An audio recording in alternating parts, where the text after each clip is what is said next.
Okay, so welcome back, everyone. Glad to have you all here. We're going to try to cover a deep dive into something that a lot of you have been asking about, and it's about the global reaction to President Trump's first day of his second term. Wow. And we're going to try to we're going to try to unpack this whole CBS News article. It's titled "World Leaders React as President Trump Makes Big Moves on Day One of His Second Term." Okay. So, well, it sounds like he wanted to, yeah, really make a splash right out of the gate. Yeah, he wasn't pulling any punches. No, not at all. No. What's really interesting here is that, Yeah. He took two seemingly contradictory actions. Right. And I think by doing that created this ripple effect across the international community.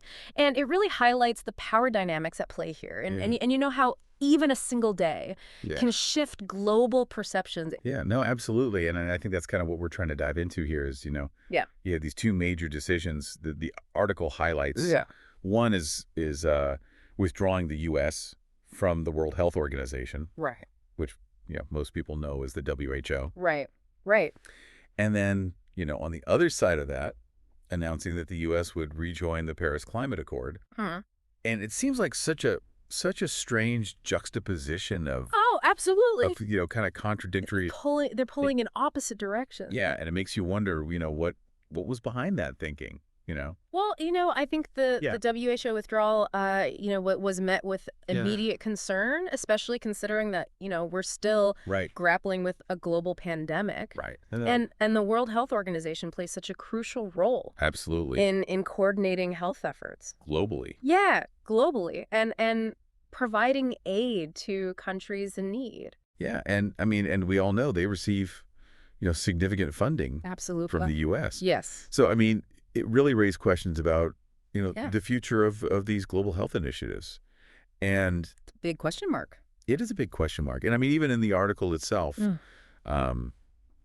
they quote German Health Minister Jens Spahn, calling it a setback for the global fight against pandemics. It's hard to disagree. Yeah. When you look at it objectively. Yeah, and even the WHO itself. Right. Issued a statement just expressing regret. Right. It wasn't. Yeah. It wasn't that friendly handshake. Yeah, it wasn't I know it wasn't. Everyone was maybe expecting. It wasn't the warm welcome back. Right, exactly. To the global stage. Exactly. So, and this is, I think, where you start to get into these questions of, they call soft power in the article and how, Well, that's right. And it's not just about military strength. Right. It's also about a nation's influence, through diplomacy and cooperation. Right. And I think by withdrawing from the WHO, the U.S., seemed to be stepping back. At least, from that leadership role in global health, at least in that particular arena. Yeah. And then on the flip side, you have this Paris Agreement decision, which, rejoining it was met with relief from a lot of people. Sure. But it was also met with a lot of skepticism. And understandably so. Yeah, and in the article they even mentioned that, French President Emmanuel Macron, he welcomed the move, but also emphasized, the need for concrete actions. Yeah, there's always that. Why do you think there's that hesitation?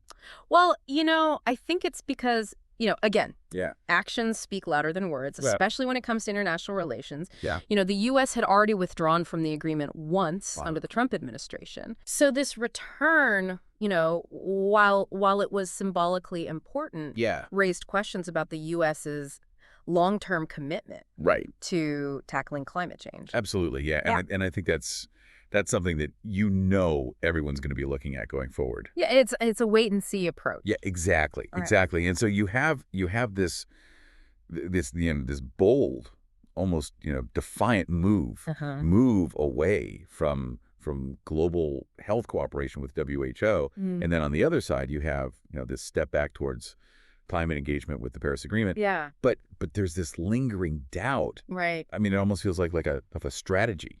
Well, it does, and it raises the question, what message was President Trump trying to send? Was it a signal that the U.S. is willing to engage globally, but only on its own terms? Or was it an attempt to appease different segments of the international community and domestic audiences? Yeah.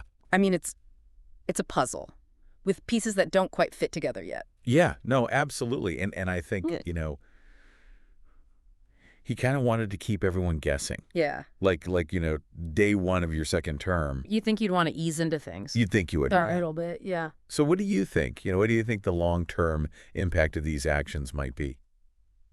It's tough to say, for sure, but it definitely set a precedent for a second term that could be just as unpredictable as the first. And it also underlined this delicate balance between national interests and global cooperation. And I think that's a theme that we're going to see continue to dominate U.S. foreign policy in the years to come. Absolutely so. I mean, I guess to try to wrap things up here, it seems like, President Trump's day one moves were this really calculated mix of disruption and diplomacy. A little bit of both. And it really did. It left the world wondering, is the U.S. retreating or re-engaging? And what will this mean for global stability and cooperation?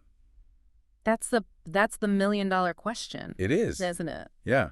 I think these are all questions that we're all going to be grappling with as his second term unfolds. Absolutely. And it brings us back to your initial request for this deep dive. Yeah.